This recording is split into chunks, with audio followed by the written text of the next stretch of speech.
Hello and welcome welcome back to Pizzachan's podcast. I am your humble but very loud host, Pizza.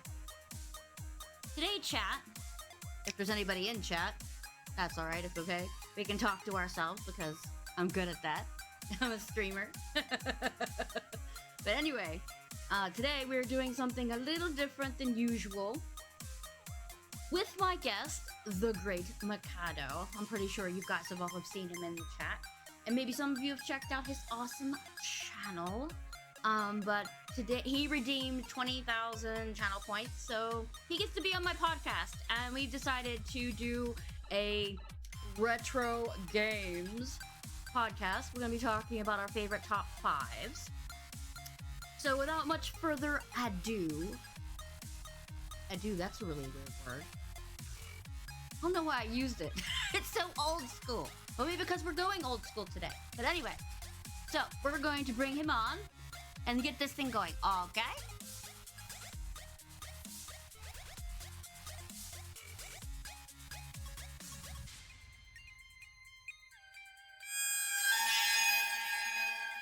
Oh my god. Did you have to bring Pyramid Head? Did you have to bring him on? Seriously. Hello, M3rcado. Welcome. Hello. Thank you. Finally got you on my channel, which is awesome. Yeah, a pleasure to be here. Yeah, so we're going to talk about some retro games today. I'm all about it. I'm so excited. And I chose the picture with your Streets of Rage hat because I really enjoy that hat.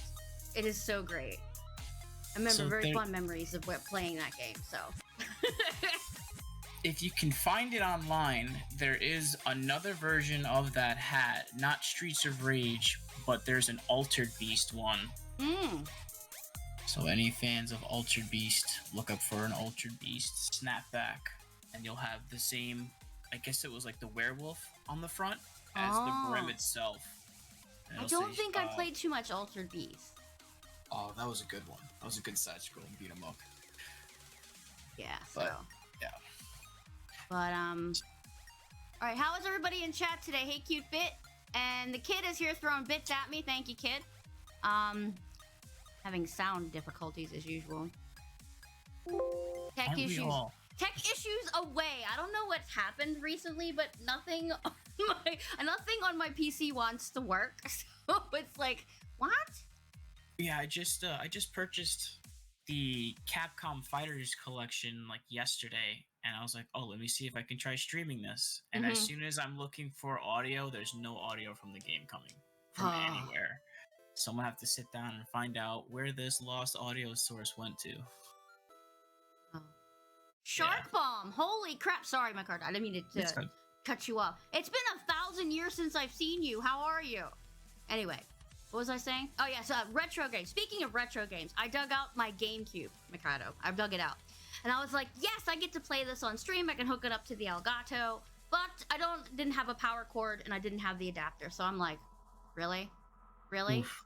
So then I had to go and buy them, and then realized I didn't have a memory card either. It's like, where'd all my stuff go? It's just not been a good week. Not been a good week. Listen, I've had my fair share of playing Kingdom Hearts 1 with no memory card. No memory card? The memory card was full, and I had to wait until I got another one. So I had a week of Kingdom Hearts on just pause because I was at school. Oh my god. And not being able to save this. I think I was all the way up to The Little Mermaid, and I was just like, shit. Oh my god, you YOLO'd that. You totally YOLO'd that. There's no way to do it. I got it. I managed to actually get all the Dalmatians in that save file. Nice. And that was a pain, but it was worth seeing the extra cutscene, which showed us Chain of Memories opening. I think that's what that cutscene was for. But you're used to the YOLO style anyway, considering you speedrun Resident Evil lots? It depends on how difficult the game is. If I notice a pattern where I can just easily go through the game, I will probably not even realize I need to save at some point and get to the very end. Just be like, oh, well, 2 hours, let's do it again. Nice. But nowadays, games, you don't really need to worry about that because they all have autosaves. Isn't that a kick, though, when you're trying to play an old school game? It's like, wait, did I save? Oh my god, I had to go save! Oh my god! I was like, oh, the autosave, what happened to us? Nope. It's no all about autosave. ink ribbons. It's all about ink ribbons. You don't have an ink ribbon, you ain't saving. Oh my god, it's so good, though. All the retro games have a certain, like, real cozy feel to them, even if they're janky or tanky or fixed angles or you walk into walls. It's like, this is what I grew up with, so this was what brought me to the future, so I say it. So, when I was doing my research on what is considered a retro game, there's lots of arguments. So it's really up to you what you think a retro game would be. I mean, I guess I would say the... I think the PS3 just hit retro. It's now known as retro, maybe as of like 2-3 years ago, because when I was just starting up with a computer to stream, because I was streaming on a PS4, my friend and I looked it up, and he was just like, bro, the fact that the PS3 is now considered a retro console, I think it's after like 10, 11 years, it's considered retro from what I saw. So the general statement is 15 years. Oh, man. But there was also... PS3? Yeah, it's pretty old, right? So it's like, really, 15 years. And then there's this other guy who wrote this gigantic article that says anything after or before 1998 is considered retro. And then there's another guy saying anything after this certain console is considered retro. So it's all your point of view, what you think would be retro. I think as of today, where I'm still saying my PS4 is still quote-unquote next-gen, yet the PS5 and Xbox Series X is next-gen, I'm pretty sure we can say anything before the PS4 is known as a retro console. Right. To blow the dust out of it. Yeah, exactly. If it's collecting dust, if you turn it on and it coughs dust out the back end, yes, it's retro. If you have to slap it to get the pixels to work on the screen, it's retro. Okay, if you have to blow... Go ahead. No, go ahead. If you have to blow the cartridge, yeah. Yes, exactly. It's retro. Yeah, that says do not do it directly on the panel, but we all did it. We just grabbed it and went and blew that thing all the time. It's like, then you jiggled it back and forth. It's like, you will work, damn it. But, yeah. So I'm going to force you to talk about your channel a little bit, M3rcado.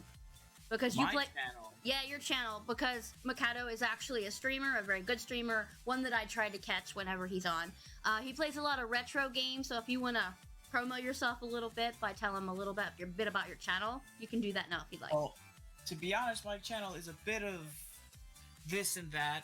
I mainly have been streaming recently horror, from Dead by Daylight to speedrunning Resident Evil 2, though I have been cutting back on the speedrun itself. I might have worn myself out, but I am still doing my streams of speedruns.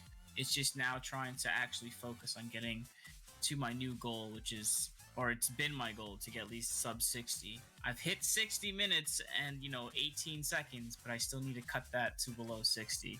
So doing that grind it's a little stressful. Besides that, I'll play almost anything. I don't really play sports games unless you consider Rocket League sports, but I don't even stream that. But you'll see me play, single player games from, I haven't really streamed any Horizon, but I think I might pick it up on PC and just play the first one again on PC, because I had already gone through it on PlayStation. Cool. But yeah, anything that's like more story depth, so like Uncharted series was really good for me.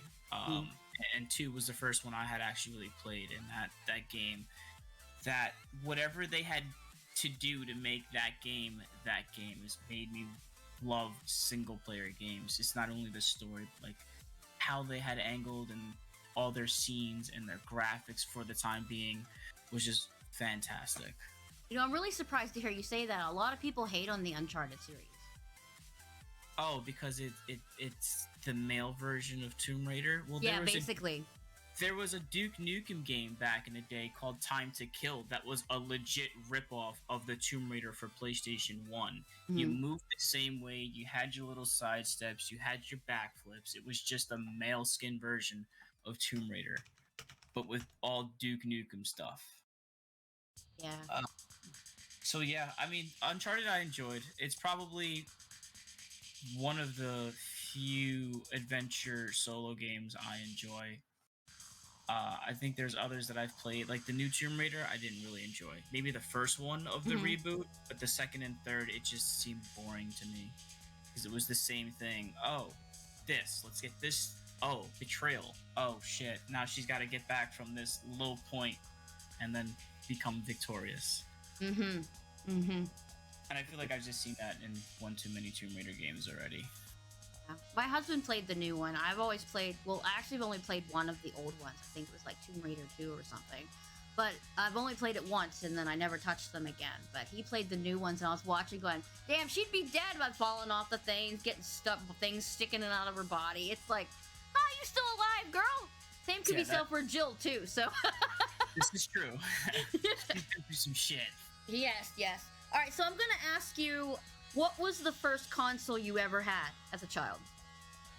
So, I think the first console I was actually able to own was the Super Nintendo. Mm-hmm. And I was maybe 6, 7 years old when I got it. Mm-hmm. And I was always playing, my sister's Sega Genesis. I think the Nintendo was my aunt, so when I would visit my grandmother, I would play Mega Man 2, Castlevania, Goonies, a couple other games. I just don't even remember. Oh, Mike Tyson's Punch-Out was definitely one of them. So Goonies is good. Good stuff. Yeah, Goonies was good. It was difficult. And even for me at the age of like 3, 4, even like getting to the other side and trying to figure out what items to need, I was just like, I didn't know what's going on. But I was like, all right, I made it to this part of the board. All right, I'm turning it off because I don't know what's going on. I've also played the Atari as well. Not a lot of people know what the Atari is, and I'm like, oh yeah, it's the console that actually had a really bad E.T. game because I actually played that game. Do you know how many E.T. cartridges are in landfills? No, they took them all out. They found it and they took it all out. They thought it was a rumor. Oh my god, it's so bad. And what's amazing is that there was a cartoon TV show back in 2008 called Code Monkeys on G4 TV that had an episode dedicated to a game company making this game and then ditching it in a landfill to then 10, 15 years later, they actually go, oh, let's go check the landfill for ET game. Bro, there was thousands of ET games in that landfill. And I'm pretty sure they took them all out, cleaned them, and some people are probably selling them right now. Yeah. You know how much those would be worth. But yeah, I had the Atari 2600 at my house. Yeah. I'm an old lady, okay? Just so you know, I'm an old lady. Did you have both controllers, the joystick and the knob? Yes, sir. Yes, sir. It was all about the Space Invaders and Cosmic Arc when I was a child. It was like, oh yeah, let's do this. And then my mom bought me the Nintendo, the first Nintendo, and I came home from school and go, what is this? Holy shit! And I was so excited. I sat and played it for like 3 months straight and lost all my grades, of course. But I had these good things, but no, video games became my life. But you'll never forget that Mario, that startup. It's like, yes, it's all good stuff. I'm saying, but E.T. I see you're talking about E.T. Jack. Don't even talk about E.T. Or Indiana Jones was like that too. It was like, what the heck are you doing? I played the hell out of Pitfall though. Yeah, Pitfall is good stuff. Good stuff. We were just talking about this the other day. The Atari games. Me and my husband, we were talking about like Yara's Revenge and things like that. It's like, I mean, do we still have one? It's like, yeah, we have one. He was like, I wonder if it works. Play some combat or tank pong, kicking some butt there. It's like, yes, we've come a long way since that. You know what I mean? Oh yeah. And it's crazy to even see that the recent Call of Duty games would implement these games on the game itself. I remember playing the World War II game. I was playing Pong and Pitfall on PlayStation 4 through a different game. I think there are collectibles now throughout Battle Passes so you can play on your free time these mini games to show that they've been a company for this long, I'm guessing. But I still find that to be a cool feature that they have in their games. Because these games back in the day were kilobytes, gigabytes. Now games are not even gigabytes, megabytes. Now games are gigabytes and terabytes. Yeah, I'm looking at you, Call of Duty, taking up a whole That hard and drive Ark? to play. Yeah, Ark Survival. Yeah. Ark will take up an entire drive by itself, literally. It's like, what? You need a whole drive for that. It's like, okay, all right. So what is your fondest memory with an old school game? Let's see here. It was probably playing Sunset Riders with my sister on the Super Nintendo. I remember just going to Toys R Us and my sister had said, hey, you should get this game. Because I guess my brother-in-law was playing that game in the arcade. And I was like, all right, cool, we'll get it. It's multiplayer. It's got cowboys. Little did I know I'd fall in love with this game. Mm-hmm. And just sitting there with my sister to actually go through the game within maybe 4 or 5 hours.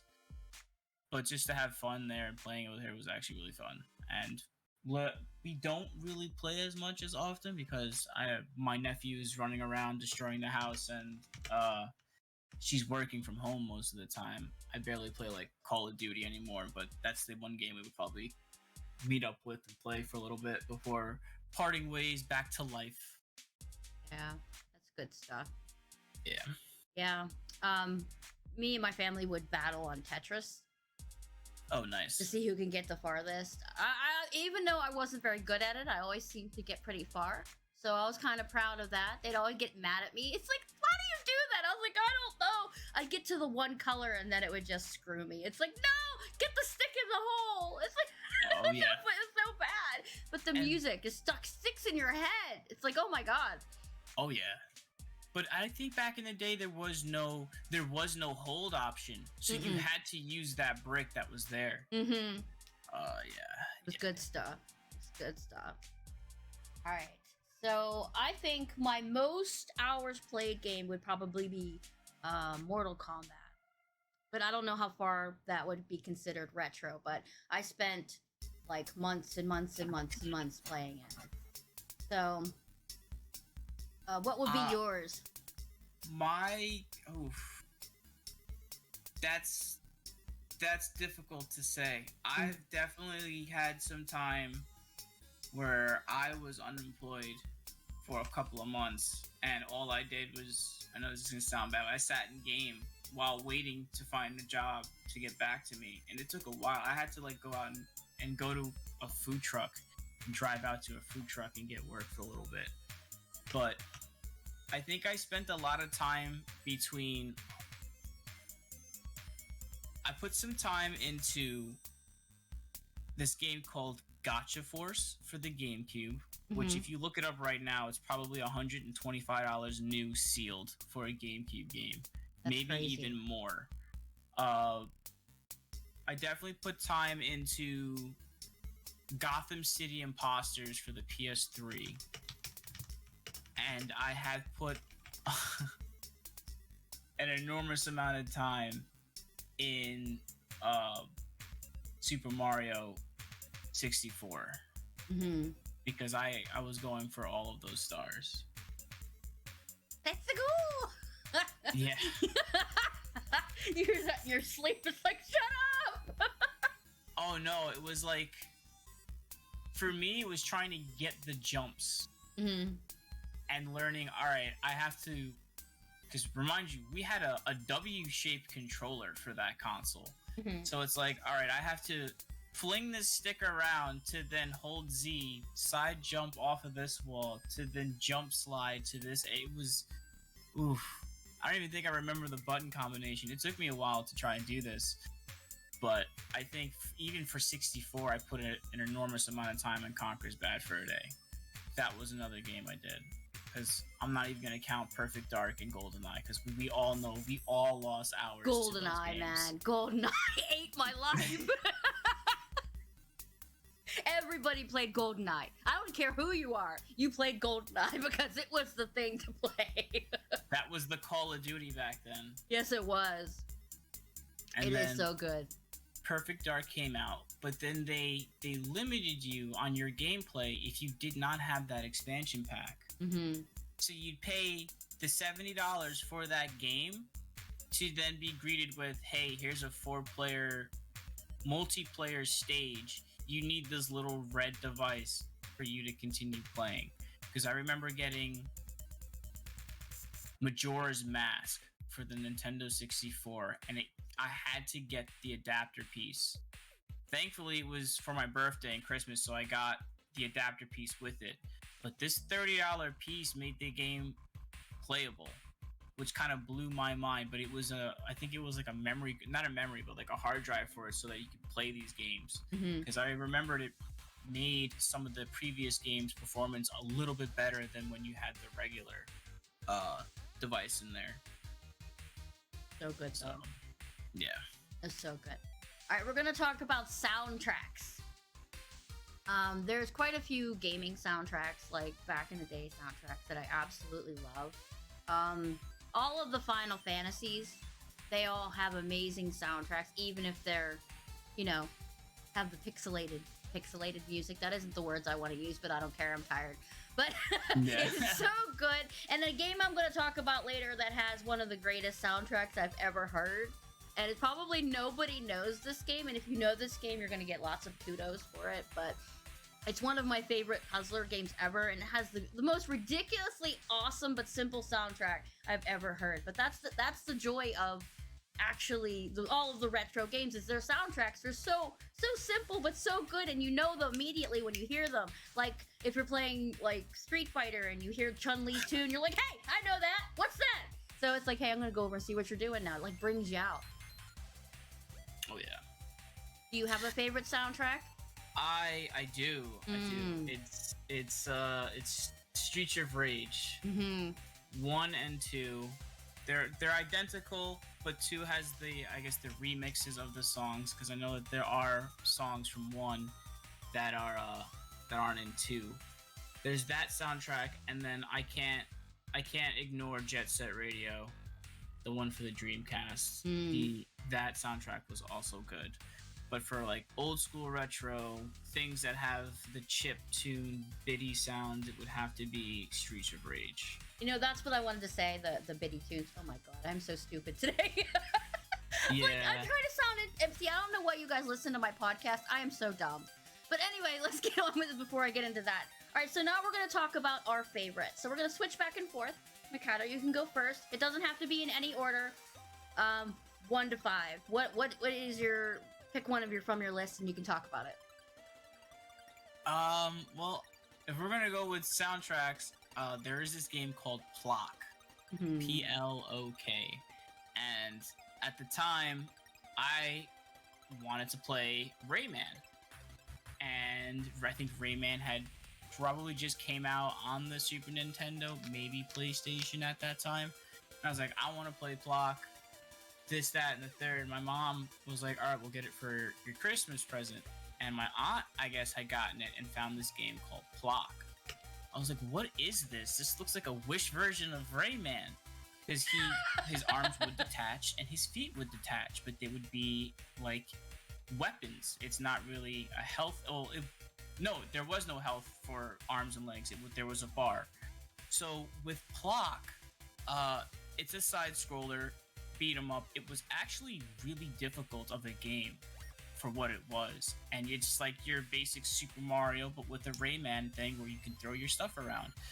These levels and the music that were on these levels was really, really good, and I was listening to the actual opening to this before the podcast, and I was just like, this brings back so many memories. You can't listen to it on Spotify because I looked for it. It's there, but it's grayed out as if it's not what's the word I'm looking for?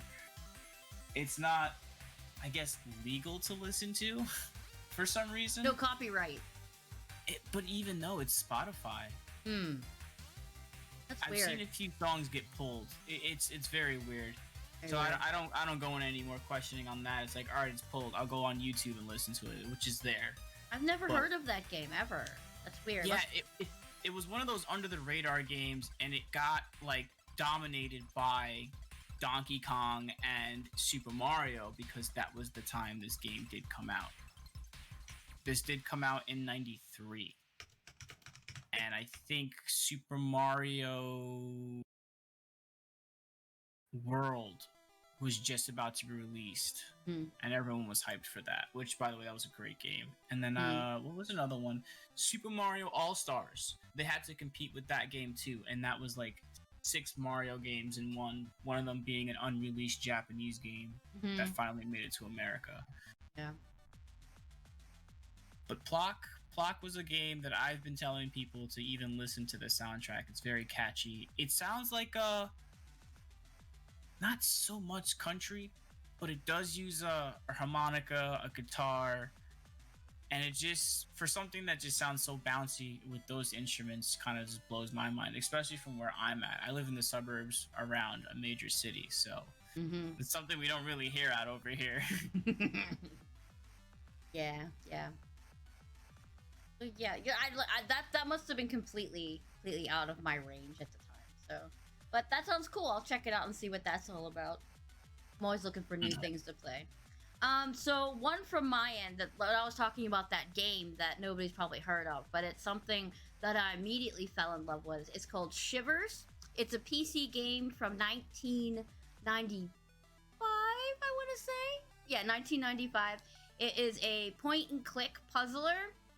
The gist of the game, as these, I guess, 5 friends did a dare, and basically they locked one of the people inside of this abandoned museum of this archaeologist who collects weird curios.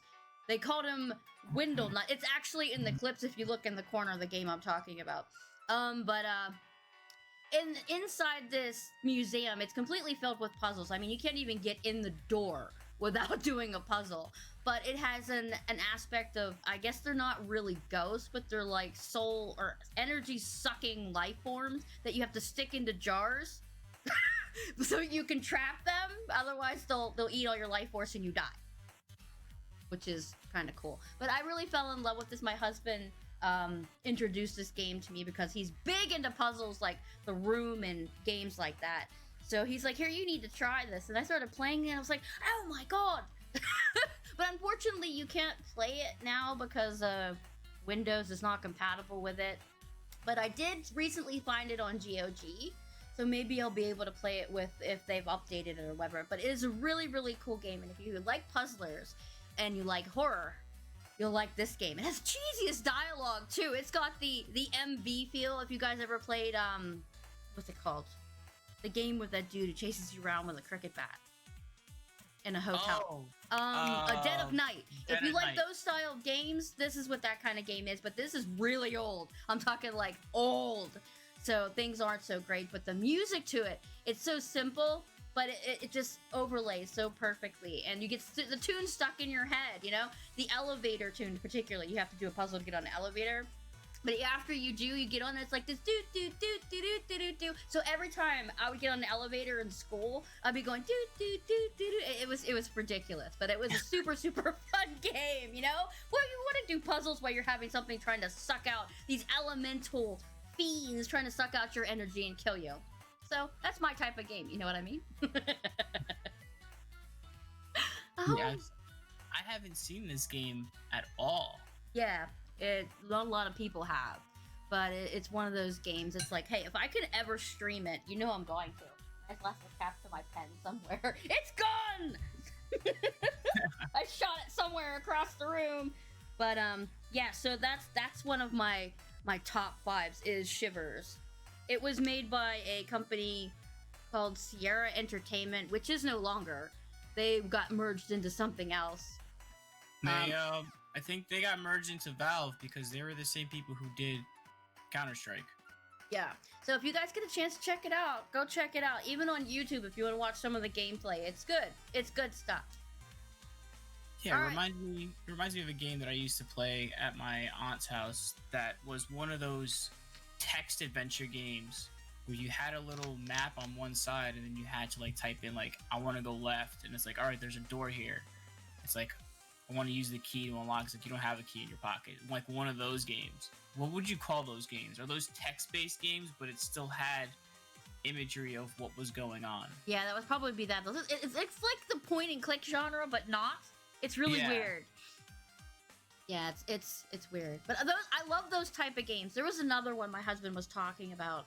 Phasmagoria is another one like that. I've never actually played it, but I'm going to be looking into playing that one too because it's weird and warped, and I like weird and warped games, obviously, because I played like Fran Bow and and all those type of games. So if it's weird, I'm definitely going to try it. Yeah. What's next on your list, M3rcado? All right, so the next one, my brother-in-law got me into this game because without him, I wouldn't even know of this game. This, to me, would be my first encounter of a Souls game. This game is called Bujin Guy. It is a PlayStation 2 game. I'll actually type it out in chat. You play as the mysterious superhuman who's like exiled, and you go back to this one planet and you are killing all these demons. So it's basically you're a god who lost their powers, and then as you play through the game, you start gaining your powers back. I never completed this game. I got to like a sky level. It was nothing but platforms and just like horizontal walls. I was like, oh, this is going to be difficult. And I probably made it halfway through that stage and then returned the game back to my brother-in-law and was like, I need to take a break from this game. This game is, I can't get any further than this. I haven't played it since, but I have had it in my possession for a little bit, and I think I gave it back to my brother-in-law. So I think that's the only game that I looked up that she wrote down. I was like, what is that? It looked interesting. Yeah. It looked interesting when I looked it up. Yeah, it was definitely one of the hardest games I played for PS2, and I do want to get back to that game and finish it at some point, because I also have to find my memory card for my PS2. The search for the memory card. I think I know where it's at and where the game case is at. It's in one of my Kingdom Hearts cases, and I still have the original Kingdom Hearts 1 game case, not the Platinum Hits, like the original holographic case that it came in. Are you a collector? Do you like to keep the metal cases and that? Because my husband does that. I do, but like I don't have the space anymore to collect. So now it's just I have given up on that and only collect certain things that I really want to hold on to. Okay. Most of the stuff I might even just hold on to for a little bit and then flip later on, because I know someone else would probably want it or have better use for it than I do. Yeah, like I have the chainsaw for Resident Evil 4. Oh yeah, the chainsaw controller. Ridiculous controller, but I should have it. It's like I can't use this thing. It's weird and awkward, but it was cool. And I also have the collector's like suitcase for Dead Island, because I got the bonus whatever collector's edition, and I was there when it was released at midnight. Me staying up late. Haha. But yeah, I have it, and I have like the hula girl, the zombie with the hula skirt. I'll have to show you, but it's really cool. No, I remember that collection edition. That's pretty cool. Yeah, those are probably the only ones I can think of that I have. Yeah, midnight releases. I don't even think they still do those anymore. They don't. At GameStop, you're sitting there waiting there with a bunch of other nerds waiting for it to get your thingy so you can go home and play it till like 4 in the morning, 5 in the morning. Hey, is that the sun? Then you go to sleep and get up and play it again. Oh yeah. Oh yeah. Oh yeah. True gamers. You know what I mean? Because we are streamers. I mean, about a good percentage of Twitch is games. So variety. So this is just our fuel to get on here and go crazy. Going talk about this, talk about that. But yeah, that's what fuels us which makes us feel alive. So you know what I'm saying? Oh yeah. So that game I was actually looking at, I was like, hey, that's pretty cool. I'm gonna check that out. So that's on my list to looky-loo. Oh yeah. Oh yeah. Oh yeah. Yeah. You're gonna have a fun time if you do get your hands on if you get your hands on a ROM and try to play that game. It's a unforgiving Sekiro.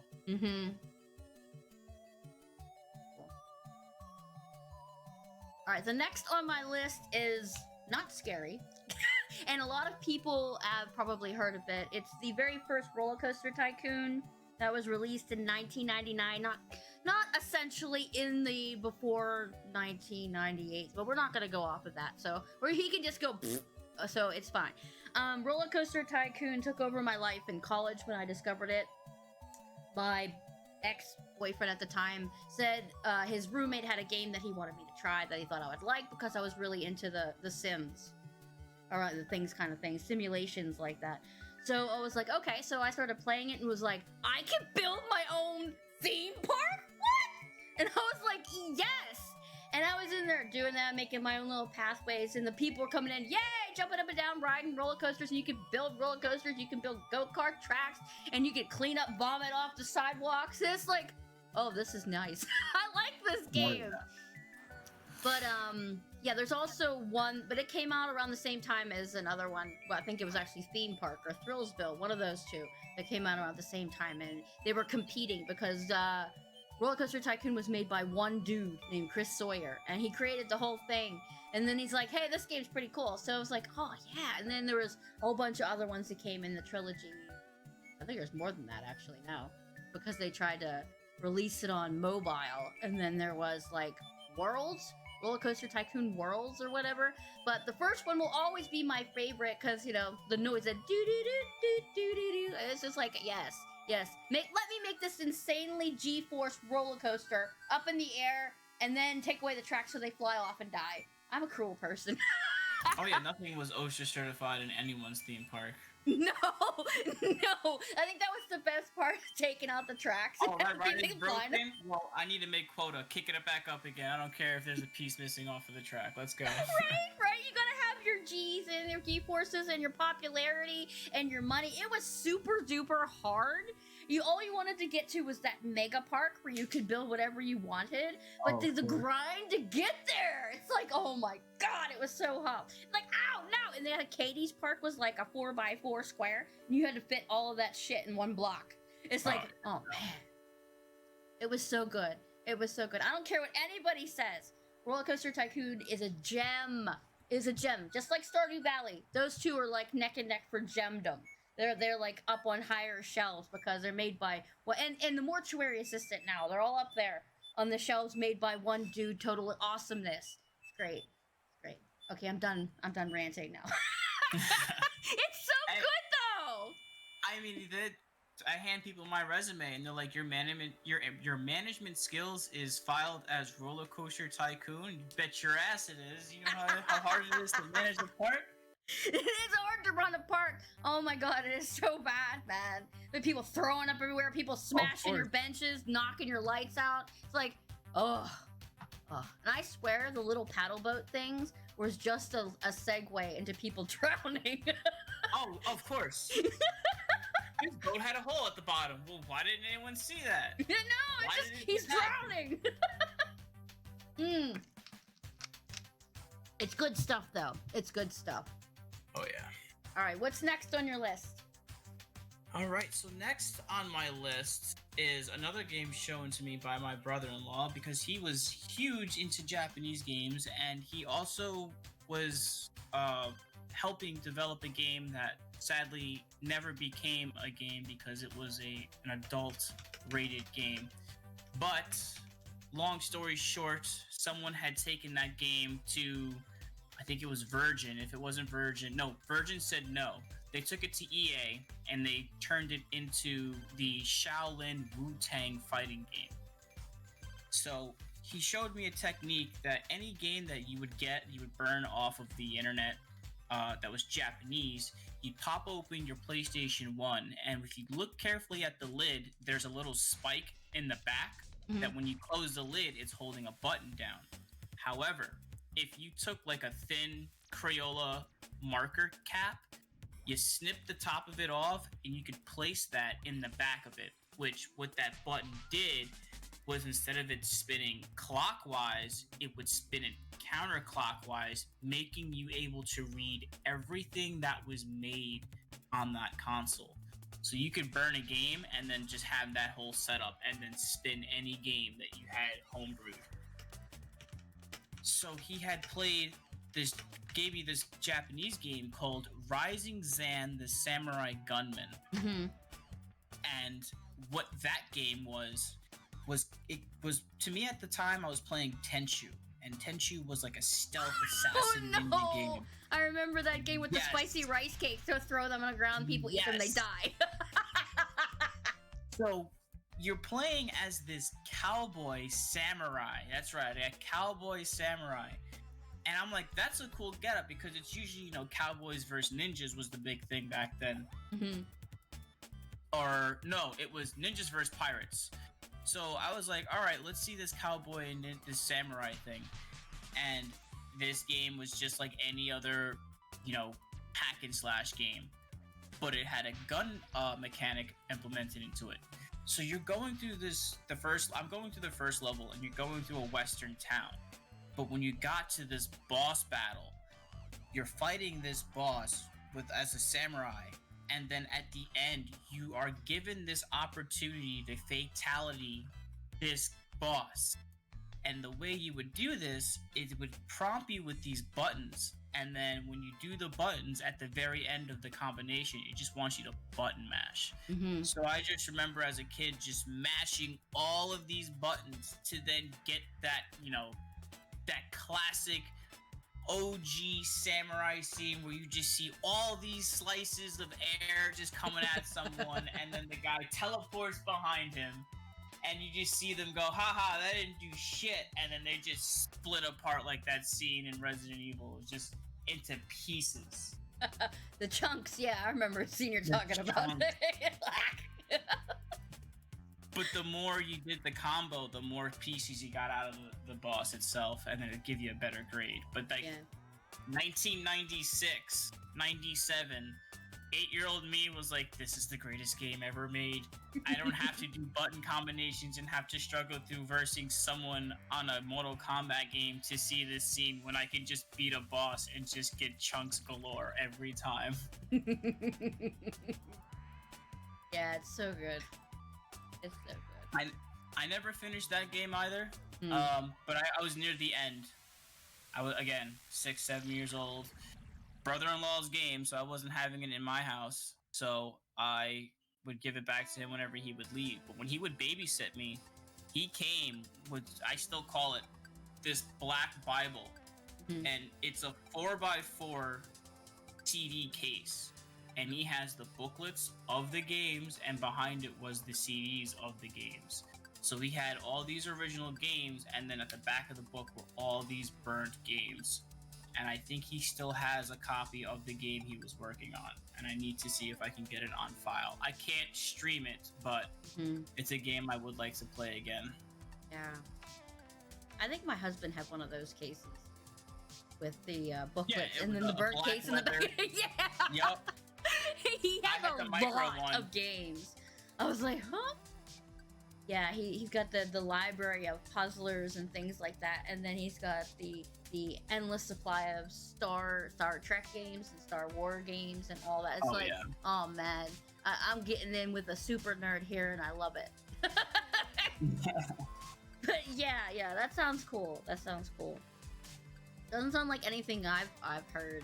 Yeah, that's pretty cool.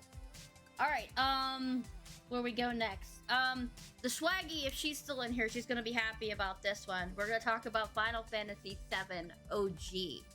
Another game that a lot of people wouldn't expect me to like or enjoy. I enjoyed it a lot, actually.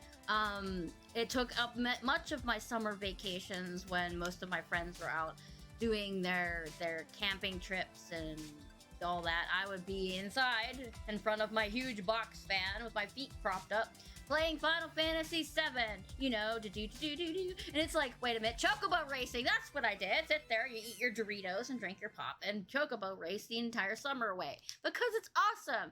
I mean, you could say what you want about any of the Final Fantasy games. There's always one that's like, oh, that one's not too bad, or this one's great. Final Fantasy VII and Final Fantasy X would be those two for me. Final Fantasy VII, obviously, because it's like the first one, usually the first one that you get into, it's like, oh, that's the landmark, and then you explore the other ones. But, 7 had, super duper awesome soundtrack, had the cool waving arms and the square hands, which was kind of awesome. Had the cool, off-sided magical attacks and everything. I was like, yeah, they had all of the summons and spells, and it was great. It was just great, something to get into. It's like, if you like fantasy, it's like, oh, this is awesome. And then me and my sister would fight over. It's like, no, I want to play now. It's like, too bad. It's so good. I mean, it's not everybody's cup of tea, but you have to at least give Final Fantasy props for being around since forever ago and still kicking out games that people enjoy playing. Even like a multiplayer now that everybody seems to enjoy. I played it a little bit. It wasn't my cup of tea, but I've seen a lot of people wig out on that and was like, yeah, this is the bee's knees. So it's like, hey, whatever floats your boat, dude. I'm not gonna throw hate at you if you like a game, you know what I mean? Because I obsess over certain games, and the chat knows exactly which game I'm talking about. But everybody has one of those games, so. But I like a variety of games, and sometimes you just want to go down the fantastical road with all of these open worlds and weird creatures like chocobos, because chocobos are awesome. They're weird birds that make noises, and you can ride them. Okay, that's kind of cool. But yeah. So Final Fantasy VII would probably be in one of those top retro games because it ate my life as well as the other two games for a long, long time. I think that one came out 1997. And I'll tell you a little secret. That's when I graduated high school. Oh. Damn. Yeah. I was 7 years old. Yeah, I graduated high school then. So if you have any idea how old I am, that's it. Anyway, M3rcado. Did you ever play any of the Final Fantasy games? I did. So I played the demo for 7 because that's when I got a PlayStation, and I was like, all right, this is cool. At the time, Final Fantasy VIII was just being released, and I remember seeing commercials for that. So my first Final Fantasy was 8. Mm-hmm. I enjoyed 8, and I know everyone hates on 8 because of the Junction, and yeah, no, the story I didn't hate on 8. Mm-mm.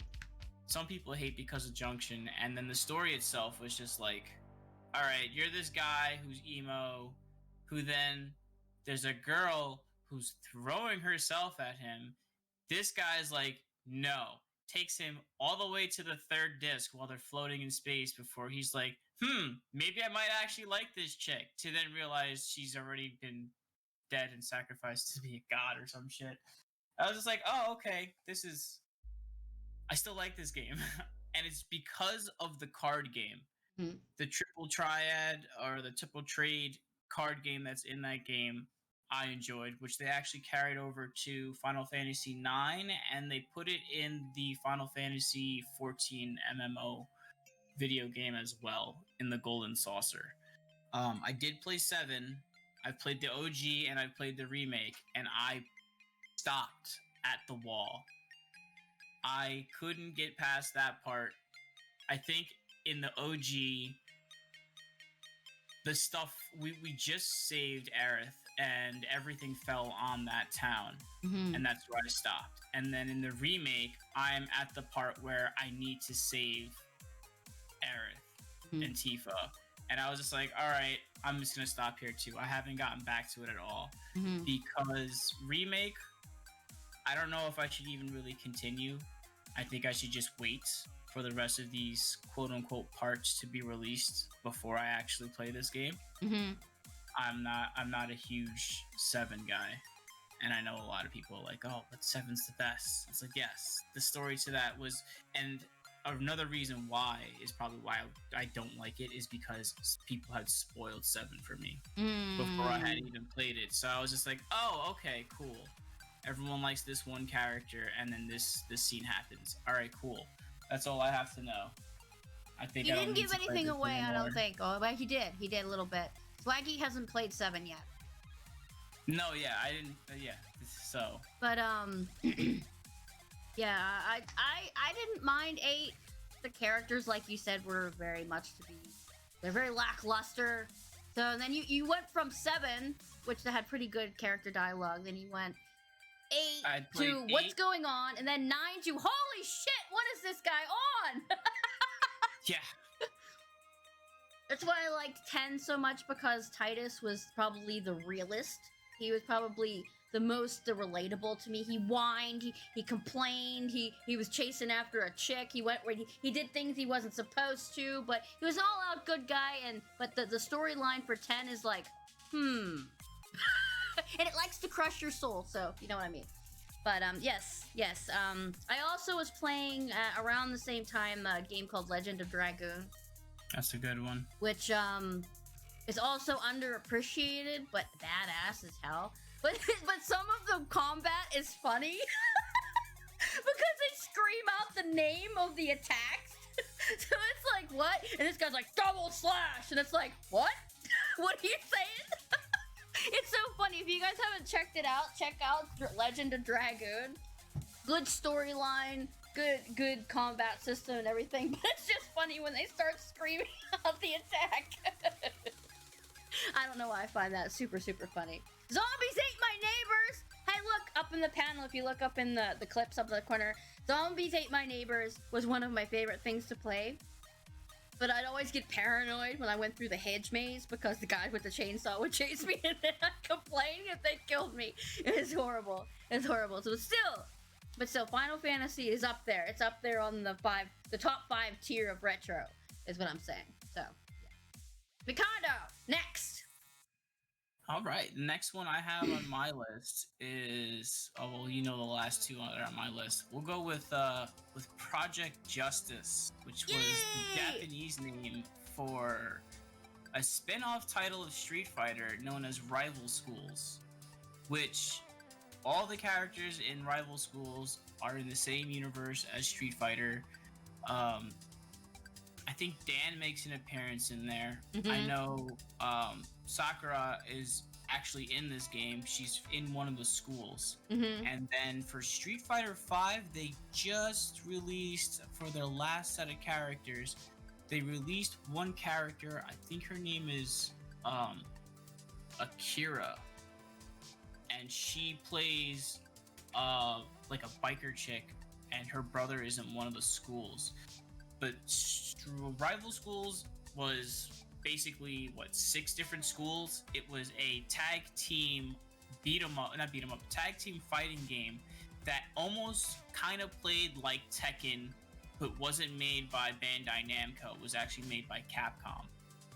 And the fact that this game was so very fluid with tagging in and out as if it was Tekken, juggling people as if it was Virtual Fighter or Dead or Alive, and having that fluid motion made the game felt so good. And I'm upset that there was never a third game to that series. I've actually played that game. So. I think the schools in Japan go for 3 years in high school. And I think they were supposed to do a final year and never did it because the group disbanded. I think a few of these people left to go work on Guilty Gear and what's the other game I'm thinking of? I'm blanking out on this other Japanese very difficult game. Oh man. It had something to do with time, Chrono Something was one of the titles. Chrono Cross? No. It was a Chrono fighting Trigger. Game. No. No, that's the same thing. It is was the same thing. It is the same thing. I'm dumb. I'm trying to think too. What is Chrono Something? I don't know. I'm gonna kick myself in the butt once we're done. I'm gonna remember the name. But there was another fighting game that came out that was really, really difficult with performing moves because you had to be very precise and super jump in this game. You had to hold down and then jump. It wasn't like a double tap up or whatever. Oh man. What was that? I'm blanking out on this game. It's gonna bother me. But yeah, another group left to go do that while some of them stayed to work for Capcom. So looking for the Infinity Stones to make this game again is gonna be damn near impossible. Because it comes down to the same point as whatever happened to the 2 guys who got fired from Infinity Ward, even though they started Infinity Ward. One of them left to do Respawn, who does Apex, and the other one left to do... I think he left to go work with Tencent, with PUBG. If it wasn't PUBG, it was another Battle Royale, which I don't think it's Fortnite, but I wouldn't be surprised if he left to go work for Fortnite. But yeah, I would love to see another Rival Schools game to come back into play. Or, hell, as a beat-em-up game by Capcom, I'd like to see Power Stone make a reappearance into the fighting genre. Have you played Power Stone? I have not. My brain was searching for it through the Rolodex and wasn't finding it, so I haven't played it. Picture Power Stone being a, like, angled camera brawler. There was like a Fallout zone, like not like Fallout, but like if you fell off the screen you'd die. But there was an arena you can 3D run around in. It's not like Smash. It's kind of like Smash Brothers, but you're not stuck to being a 2D. So you could run around this small sandbox of a map, and the map is kind of alive. So I remember playing, I think, the second Power Stone. There was a submarine that would come up from the water. You can jump on it, fight on it, but then it would launch missiles out and just kind of shoot it randomly at the stage while you're fighting these other players. And then as you're playing, you kind of have to beat them up to get these power gems to then give yourself this really strong ability to then knock these other characters out of the stage and collect your points. But it was a really fun beat-em-up brawler for what it was back on the Dreamcast, and then they re-released it for the PlayStation Portable, I think it was, the PSP. I don't think they ever re-released it for the Vita. And I'm really upset at Sony for canceling their handheld devices when the Vita can damn near do just as much as what a Switch can, or can be upgraded to compete with, hopefully, the Steam Deck. Oh, yeah. Because if the Switch is, almost 8 years old, it's still kicking, still doing new things, still just recently getting, like, a pro version of it, like, I'm sure the Vita, or if Sony were to dedicate some time into a handheld and had a team that's there to work on a handheld, they could definitely pull something through. Because when they first released the PS4, I was all for the remote play on the Vita and on the cell phones, because nothing else at the time was doing that. Now PlayStation has the app where it's like, all right, yeah, you can do it on any phone because Xbox's app can do it now. All right, but just remember, Sony, you guys did this first, and you should have acted on this faster than having Xbox be a competitor at this point. Yeah. But my husband has a PSP. That's where I first saw Corpse Party. And I love that game, by the way. It is weird, psychotic, and all at the same time. But I actually do remember seeing that game as a case, because I used to work at GameStop. Yeah. And I think I do remember seeing that as a case. Another game I enjoyed on there was the Soul Calibur. Speaking, because you were talking about fighting games, so my favorites were Soul Calibur, Mortal Kombat, and Street Fighter. Those are the ones I played a lot. And then I discovered the Rival Schools, and then Tekken, which only lasted a little while because Tekken, I just didn't like it as much. But then I always went back to Soul Calibur because it was fun, and I played it so much on the Dreamcast that I had a dent in my thumb. That's how much I played it. There was a huge crease in my thumb battling my friends in college. It was horrific. It was horrific, but it was a great time to also. Listen, you think that dent is bad? I had blisters in my palm from my Nintendo 64 for playing Mario Party and using my palm to swing the stick around while moving the controller. Alright, I would go to school and like, hey, high five. I'm like, no, my palm is raw. Please no, don't. Thank you. Yeah, don't think anything bad. Like, what happened to your palm? Like, no, this is not what you thought it's from. This is from Mario Party. And these games get aggressive. The game is, it was Mario Kart. Also, you could lose lots of friends playing Mario Kart. Oh, yeah. If you're into racing kind of games, so. And Double Dash is still my favorite. Swaggy, you brought up the Dynasty Warriors. I was introduced to Dynasty Warriors also, I think, by my husband. And I have never enjoyed mindless slaughtering so much in my entire life. You run through on your horse and you'll whack people off the ground. Then you do this cool attack and it's so beautiful and dramatic. It's like, yes, and then they scream and yell. It was so good. I could do it for hours. Hours, I'm telling you. Anyway, I'm done with my rant on that. It was so good. I don't know how many there are now. And there was also a spin-off. I think they're on 10. It's a 10, so they're way above what I was saying. And there was another one that has something to do with samurais. But, yeah, so there was Samurai Warriors that came out afterwards. Yeah, I was introduced to that game when the second one came out. So when Dynasty Warriors 2 came out, that was the first of the hack and slash. The first Dynasty Warriors game that actually came out was a fighting game. It wasn't what you remember seeing now. It was a pure fighting game.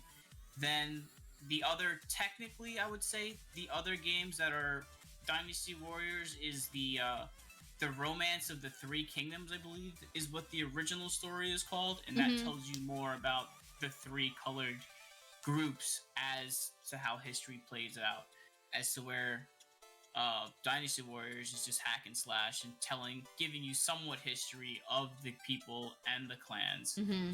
Samurai Warriors was the same way, just in a samurai theme. And then after they did, I think, 1 or 2 games, they started to do the crossovers, which was called Orichi. Orichi Warriors, and then that would combine the Samurai Warriors and the Dynasty Warriors in one game, and then have them fight this, ancient demon that's merging these 2 times together, trying to take over the world, or whatever the story would have been. But that was also a cool spin-off. And then the same company did Fire Emblem and Hyrule Warriors, but I enjoyed the OG Dynasty Warriors because it was still somewhat learning historical things about these people, because I went to it was actually on my regions. They were talking about the yellow turban. And I was just like, no way. And I just skimmed through most of it. I was like, yeah, I fought through this. Yeah, I know who this guy is. Yes, I know what they were fighting for. And like the first one done in that section, my teacher was like, did you read that at all? I was like, no, I played through all of it. And they're like, you have a game console during a state test? I was like, no, you don't understand. I've done this before. just trust me on it. They're like, oh, okay. He looks at it and he goes, well, I don't have to see you next year over the summer. Congratulations, you passed this class. I was like, yes. Video games saved the day. That's good stuff that we like to hear. But yeah, we played a lot of Dynasty Warriors and Soul Calibur and stuff like that. So when you don't have anything else to do and you're broke, playing video games was that, and watching anime was our favorite thing to do on Fridays. So and the thing with Dynasty Warriors, it was one of those classic games where, hey, you beat it with this character, congratulations, you unlock this character. And it's like, okay, but what if I beat it with this person? Who do I unlock? And then you just start slowly on. It kept you replaying it over and over again, as to where today it's like, oh, you want this character? $5. But it's a character that I can get for $2. Nope, $5. What? Yeah, no, I'd rather work for it. Maybe because I'm old, but I definitely would rather work for it than pay my way through it. You know what I mean? Much more gratifying. Oh yeah, but there's just like, nope. That's information for the game that you're gonna have to pay extra for. Yeah.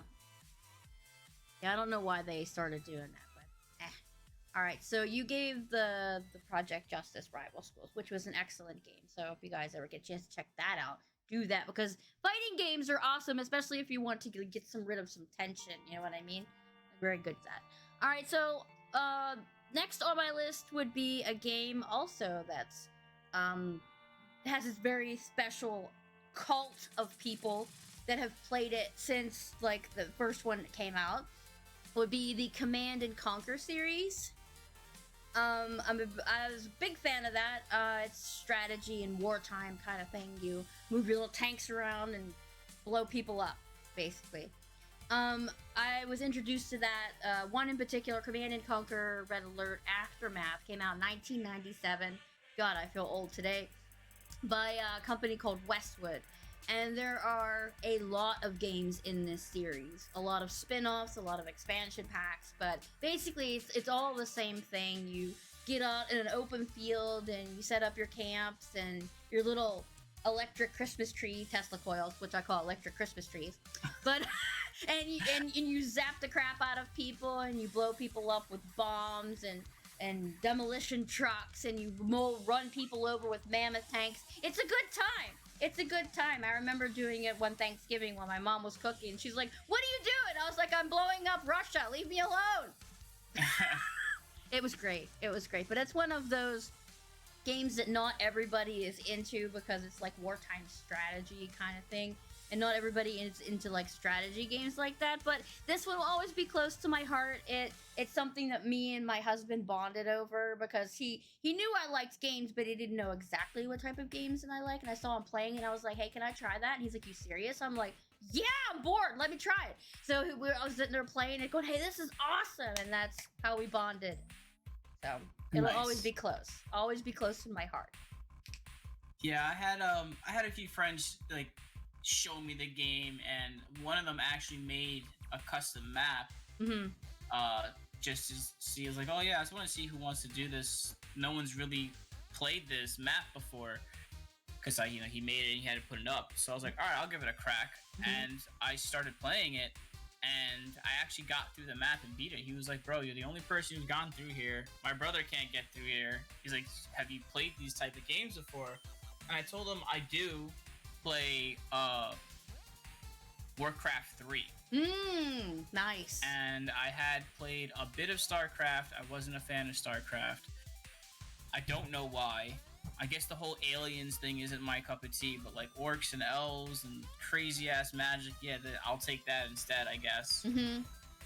But I'll play the hell out of Fallout 76 rather than play Elder Scrolls Online for some reason. I'm weird like that. I don't know. I think it's because it's just like the magic aspect compared to using actual old school weapons. To me, is different. But yeah, it's basically the same thing. Only one is after a nuclear blast. just about.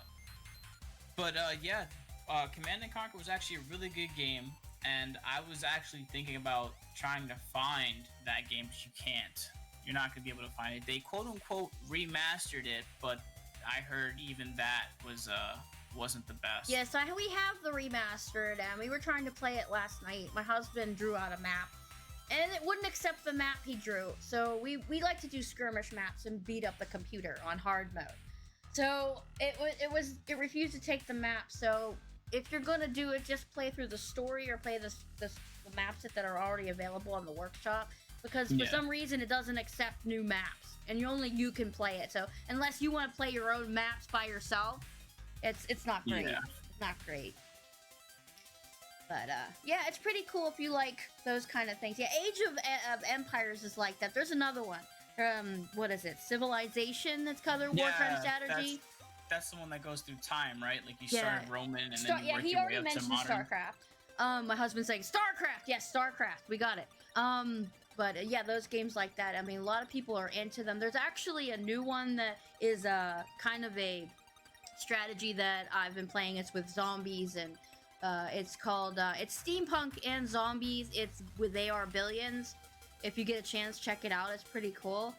It's hard as hell too, so it might be up your alley since you like really hard games. But it's wartime strategy with steampunk elements to it, so it's really neat. It's really neat. I like steampunk things. There's not many games like BioShock and They Are Billions out there. So if anything has a steampunk like feel to it, I want to go and check it out because I really like that genre in general because it's so interesting to mix those two things together. You know what I'm saying?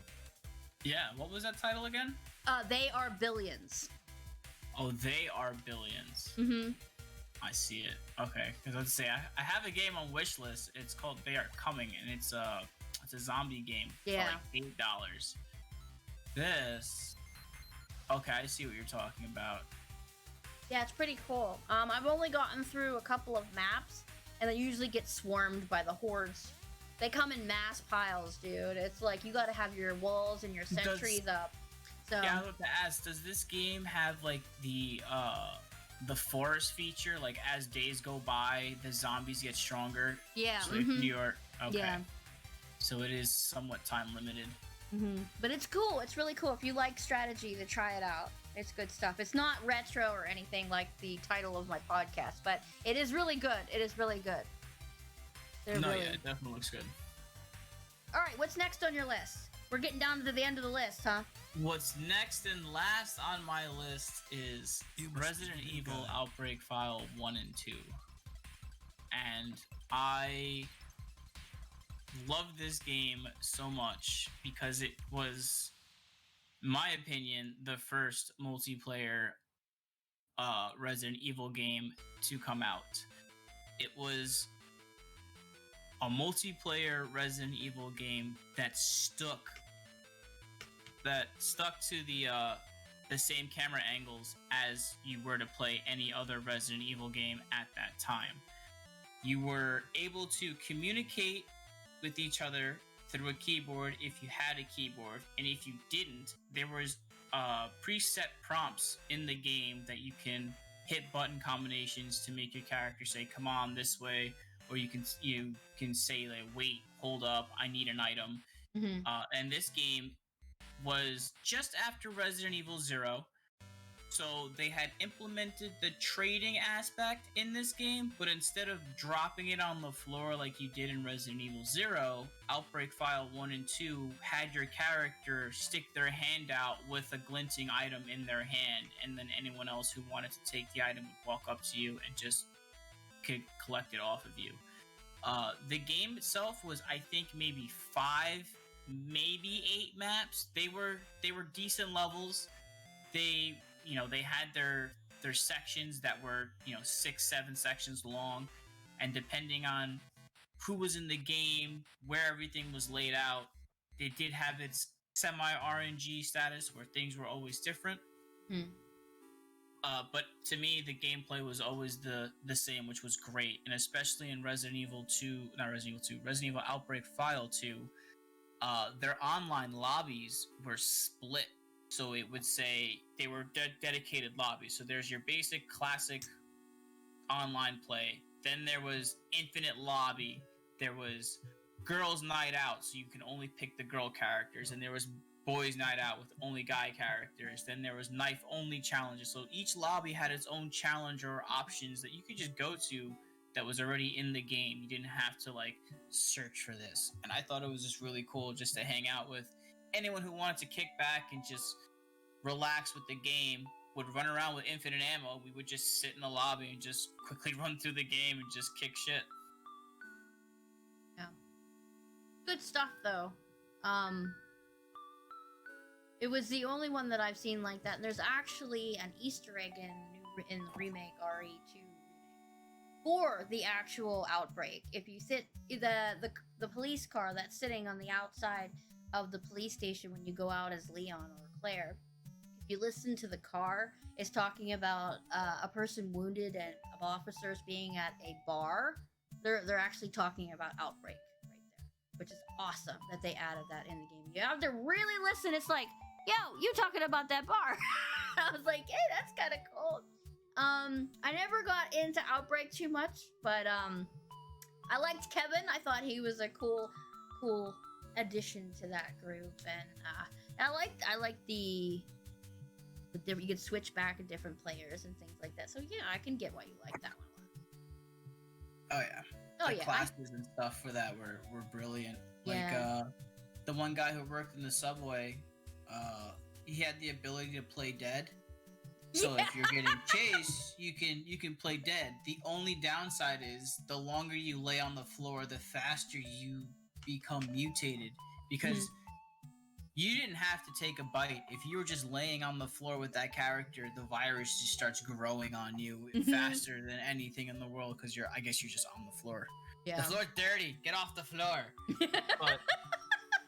But laying on because even if you were to get knocked down by a character, like a tyrant, for example, you'd see your thing quickly shoot up for a second and a half while your character's getting up instead of laying down. But I've seen a few streamers who actually still stream this game. I don't know if they're playing online or not, but there's one streamer that I follow. She plays as, I think Cindy is the girl who works behind the bar, Yeah. She mains that character, and then I'll see her running around, the 2 maps, and I think maybe a few of the 1 maps. But just seeing someone play that game is, just makes me feel good that that game is still wanted by a group of people. And I know when they showed off the Reverse, when they showed off Village, everyone wanted an Outbreak. Yeah. And I think Capcom should just finally give us an Outbreak. You can give us an Outbreak that has, Resident Evil 2 camera and gameplay. I don't know how that's gonna work, and how many zombies can be on the screen with said players who are playing. I think we had up to maybe 4 players in each lobby for Outbreak. But I know netcoding and coding all of this all together is going to be a wreck. But I would like to see an Outbreak come from Capcom, hopefully soon. No, they remade 4 instead. First off, good job on remaking 4. My honest opinion, Capcom, go fuck yourself. We need a Code Veronica, because Code Veronica's been out longer than Resident Evil 4. Yes, you need to remake that bitch so I can play it without getting mad at the controls. Yeah, that's all I heard was the controls were clunky. I didn't get very far in that game. I tried replaying it on my PlayStation 4 normal, the first series, and it would crash on me when I tried to pick up a certain item. I got frustrated, deleted the game, got a PS4 Pro, and haven't touched the game. Oh no, I lied. I did touch the game. I picked up where I left off at, but now I am stuck at the spa. So when you run into that building, the security thing goes off, and like half of the building gets locked off to you, and it's just like, oh shit. Yeah, so I'm there. I'm just like, all right, cool. I don't know what to do. I'm gonna take a break from this, and then work picked up, and life took off. So I really haven't gone back to it since. And I've just been focusing on trying to sub 60 my personal best on Resident Evil 2. You'll get your PB. Code Veronica is amazing. The story is different. It has cool music. It's got everything. The controls, Capcom. Really, you didn't have to do that. You need to remake it because people need to know that it is the diamond in the rough of the Resident Evil series. People should know about it. It has a female tyrant. Seriously, the first female tyrant. You need to remake this game, Capcom. Seriously, don't make me get up on my soapbox and start yelling. Because seriously, it is good. The music's good. The only thing they could have fixed was Steve. Steve is we can look past Steve.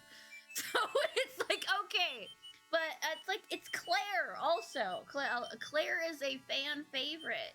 So having a chance to play Claire again, being a badass, it's like, why Capcom? Seriously? Yeah, you give your female leads side games, but they're not actual canon per se. So Code Veronica should be canon because that was supposed to be 3. And then I remember seeing on someone's Twitter, someone was like, "Hey, do you consider?" Oh, my friend Ray. He was like, "Do you guys consider the Resident Evil spin-offs canon or not?" I was like, "Well, I didn't really play Revelations 1, so I can't say much." Going through Revelations 2, at the end of the game, they talk about a character that's in 6. So that's what makes me say that Revelations 2 is quote-unquote canon. I played but a little bit of the first one. I can't say much on. Yeah. It wasn't except great. That it was except that it was a Game Boy, a 3DS port. Because that's what it originally was released on, was the 3DS after 5. Yeah, it wasn't fabulous. There are other Resident Evil games that kind of slip under the rug, kind of like Dead Aim and Survivor and all of them. They kind of hide underneath, and it's like, have you played all of them? It's like, I've played a good bit of them, except all of 7 and 8, because for obvious reasons it made me super nauseous. But I've seen them be played, so I know what the plot is. So it's like, what's going on here?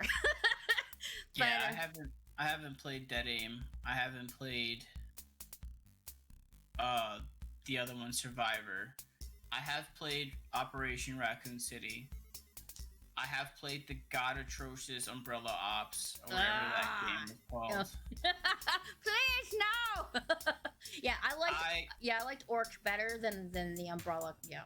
Yeah, Orc is definitely better. And then I also did have for the Wii the Umbrella Chronicles. So that was a plus to play, House of the Dead, Resident Evil. Yeah, that was kind of cool, right? They should remake that. They should. Honestly, they technically could. Or just remake it. Not even a report. Because I don't know what they're doing now that now that Netflix canceled the Resident Evil series, which was supposedly quote-unquote canceled. I mean, not canceled, canon. Please stop with that. But now that's... Yeah. But to say now that's canceled, but it's like, alright. But yeah, I'm trying to see where they're going with 3 to 4. Because this isn't... If you look at the cover, and I'm pretty sure Capcom had even stated, Resident Evil 4 is not a remake. It's just Resident Evil 4. Kind of like what they did with God of War and God of War. So it's gonna be weird. It is gonna be weird because now we have to see these games as Resident Evil 2022. And then the other one was what? Resident Evil 2008. That's weird. But yeah, I haven't seen any spoilers or any of that because I actually want to play it and see what it's like because it's Resident Evil. Obviously, I want to try it because our Resident Evil's in my DNA. I swear to God, but I just don't want to be disappointed anymore. I'm not even hyped for the game. Like I'm happy for those fans for 4.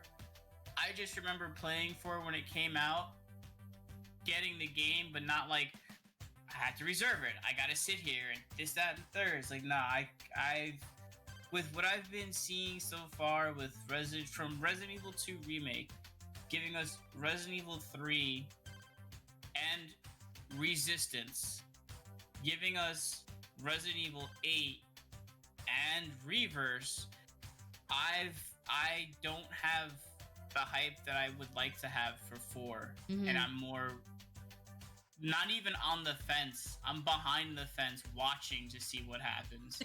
Because I don't want to be one of those like, all right, let's get this game. It's going to be fantastic. And then we're stuck with a Resident Evil 3 remake all over again.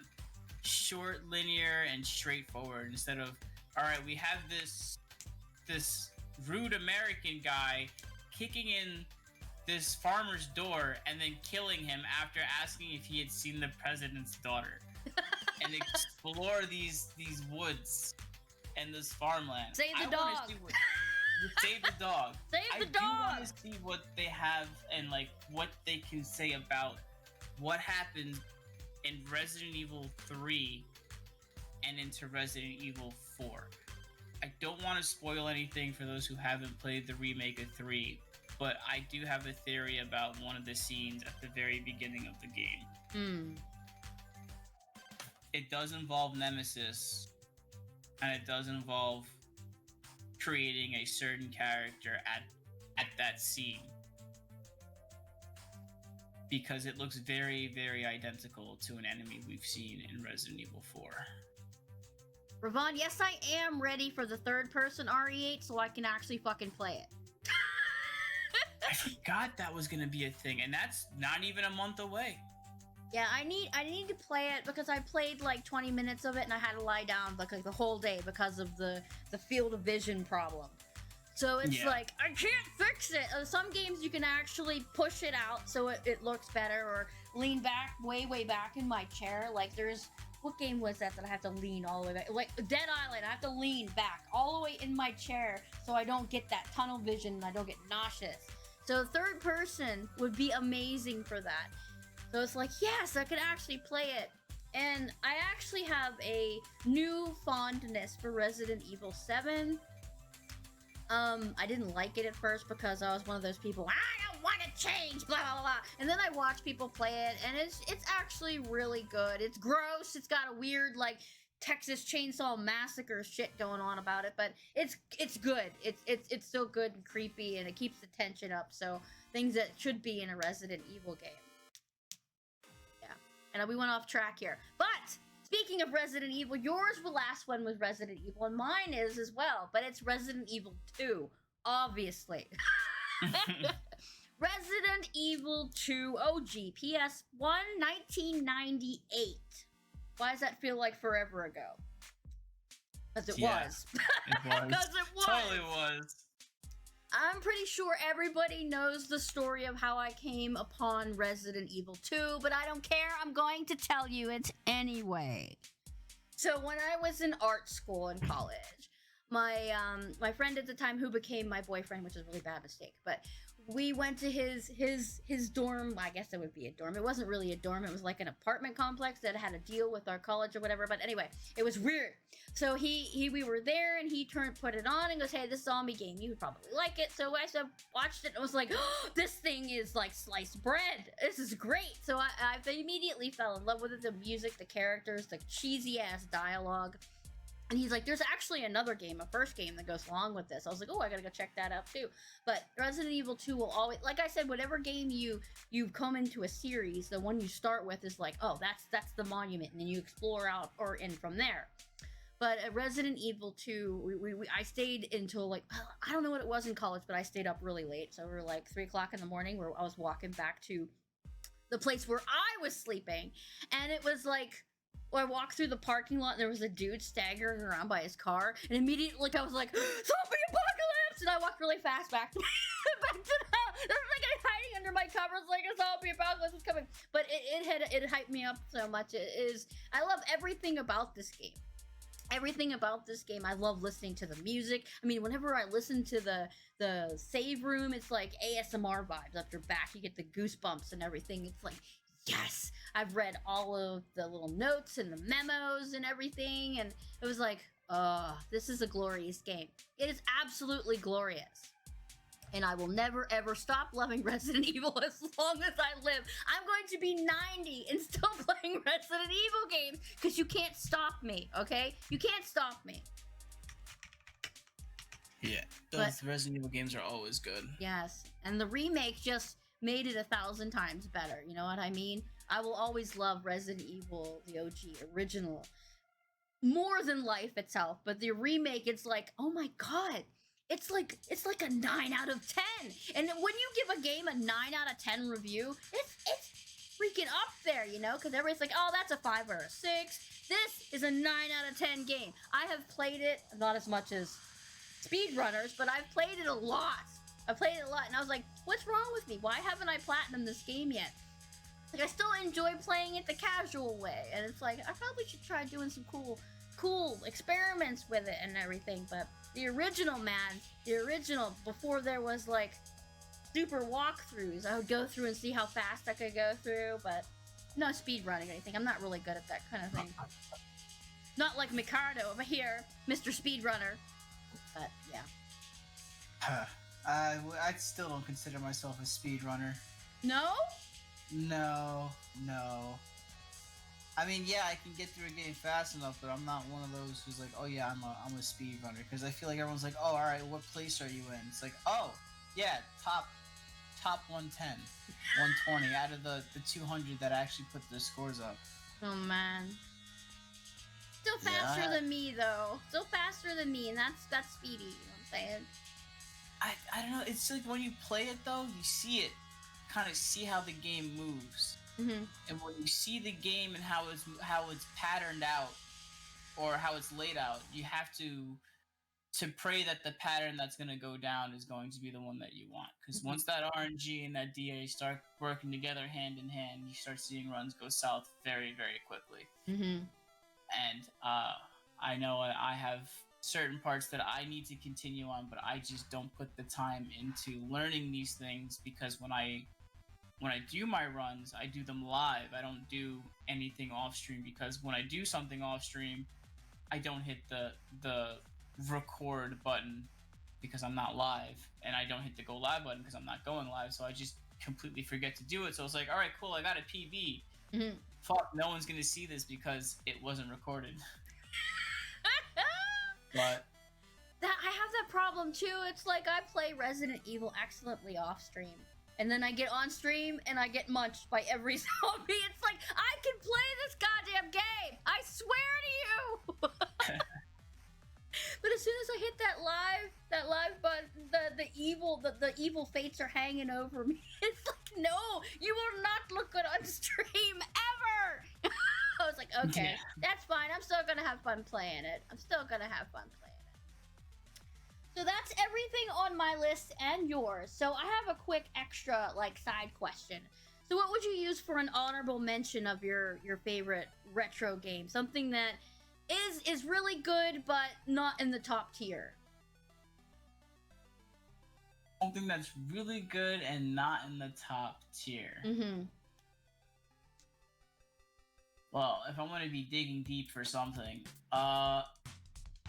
so there's a game. I don't know if you can purchase it anymore on PlayStation because they came out with the new subscriptions. But there's a game called Dark Cloud. It's a PS2 game where it's a roguelike. You go into this cave. The cave layout is different. The enemies in there are basically at level base, so as you decrease, the monsters will change. But the way the cave is laid out every time you go in there is going to be different. And the whole objective of this game is to build your city back up to where it was and save the world, because a genie was released and was destroying the planet and taking everything and putting it into almost as if Majin Buu was around, but instead of turning things into candy, it was turning it into orbs. So you're this one kid who survives and then starts to go out into this cave and rebuilds the town how you want to. So it gives you this little Animal Crossing aspect to how you want to build your town, but you don't have to worry about picking crops or doing anything like that. It's just giving you that option to build the town the way you want to while being an adventure hack and slash game. Nice. And Dark Cloud is definitely one of my favorite PlayStation 2 games. Nice. Sounds good. Mine is going to be beyond the 1990s. It's going to be a little bit over. It's going to be a 2003. I've been talking about it a lot recently because I was talking about the GameCube, the Eternal Darkness game. That's a great game. For the GameCube. I got this game at, excuse me, GameStop, just because it looked interesting. And when I put it in, it was I did not expect this game to be so far ahead of itself, is what I'm saying. So far ahead of itself it's of its time, because it had the fourth wall aspects, the sanity meter. I mean, Amnesia: The Dark Descent, it started with the sanity kind of stuff, but it never got to the level of the Eternal Darkness thing where you your head will roll off, you'll get a blue screen of death, you'll explode, you'll see yourself in a bathtub full of blood, that kind of stuff. And it's what is happening? And you immediately have to raise up your sanity, otherwise you'll keep seeing this weird shit. But the game is weird. It's all about a book made of flesh and demons and stuff. It's an awesome game, and if I can play it on stream, I'm going to, because I spent a lot of time invested in this game. Like I said, it's not completely top tier because it is long. It is a long game, and some of the stuff is really convoluted because you got to go back and forth and stuff. But it is a game that it should be tried. Because it fits all of the classifications of things before its time. You know what I mean? Yeah. So yeah. I thought that was pretty cool. So yeah. Well, we finished all of our questions, M3rcado. We did it. Yay! Yay! Well, thank you so much for joining me.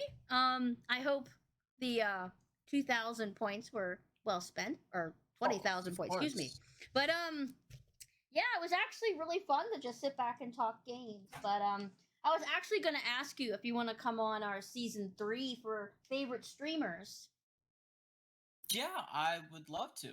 Because you are an excellent streamer, and I like to know how other streamers function and tick. So maybe we'll have you on there for season 3. Just tell me what months you'll be available, and we'll get to talking on that. But I've really enjoyed having you here because you're great to talk to. You're very chill and pretty knowledgeable about games, which is awesome. That's what everyone knows me for. It's like, if I don't know something, someone gets mad at me. Like, what are you doing, M3rcado? You're supposed to know this. Like, well, I wasn't supposed to study up on this. This isn't my genre of knowledge. I love it. I love that you know all these factoids and things about games. It's really, really cool. And I think more people should follow your channel because your commentary is fucking gold. There's very few streamers on Twitch that have commentary gold, and you are one of them. So it's it's awesome. I love listening to you. It's like, I don't care if I'm the only person in chat. I enjoy your chat. It's a good time. You talk, you explain what you're doing, you give weird factoids, you make cracking jokes, you puns. I love puns. I can live off of puns. So it's so good. It's just so good. So I'd love to have you on my podcast. So, again, since you're on it already. But anyway, thank you. Thank you for coming and spending a Sunday with me. Thank you. Guys, go check out his channel because he is an amazing person. Trust me, you won't be disappointed. So that's going to be the end for today. M3rcado, you can sign off now if you want to and go do what you need to do, okay? But thank you so much for hanging out with me today. Yeah, not a problem. All right, thank you so much. You have a good day, okay? Thanks, you too. Bye-bye. Laters. So that was that chat. Well, that was a good time, right? So we had lots of talks about retro games. I have I have an entire list of the games we talked about today. If you want to know more about them, or if you want a name and specifically, just come and message me, and I'll send those out to you today. But thank you all who sat and listened to me rant and rave and M3rcado talk about favorite games. Thank you. Oh, Tabby, I love you. I don't know if you heard me earlier, but I love you. And yeah, so what's coming up for the channel? Wednesday will be our first Metal Gear Solid episode, so that should be fun, right? Well, thank you, Ravon. Thank you, and thank you, Swaggy. I appreciate it. Well, like, this isn't like the normal follow the script kind of thing. It was kind of freeform, so I hope it was a little different, little fun, more casual. Just trying some new things with the podcast and feeling my way out because I enjoy doing them a whole lot. And Saturday, nothing's happening on Saturday, I don't think. And Sunday, I have no idea what we're going to be playing, so that will be determined. You have given me ideas? Oh, well, good. If you guys are wondering what we're talking about, I'm trying to get Miss Milady Swaggins to do podcasts because she has a plethora of Final Fantasy lore. She knows all about the series and the things, and it would just be fun to just sit and listen to. Like, remember I said about the commentary gold? Swaggy is another one with the commentary gold. I love to sit and listen to her talk, is what I'm saying. So, anyway. So let me see if I can find somebody to raid so you guys can go and chill. Let's see. Oh! Cap is on! Let's go raid Cap. He's playing Ghost of Tsushima, which is an amazingly beautiful game. I suck at it, so you'll never see me play it, but you can watch him play it. Again, thank you all for coming to join me. Kid, thank you for the bits. I love your face. And I hope to see you next time. Next on the podcast won't be until October. October 13th will be Dazalek, one of my favorite beans, and also Metal Triggers, which is Callum. You can hear me talk about Callum all the time. But he will also be on. And along with the Ghost Encounters podcast, the room is up for the Ghost Encounters. If you had any paranormal experiences, you can drop those in there, or you can send them to me on Twitter or whatever. But we can talk about that. So we're gonna go raid Cap. Cap is an amazingly chill streamer. He usually does Elden Ring, but today he's playing Ghost of Tsushima. He's fun. Very chill, very calm. And I recommend him. I recommend his channel. Anyway, thank you all. I love you. Remember to take care of yourself today because nobody else will do it for you unless you have servants, which is weird. Anyway, eat some pizza, eat some ice cream. I love you. I will see you Wednesday. Bye-bye.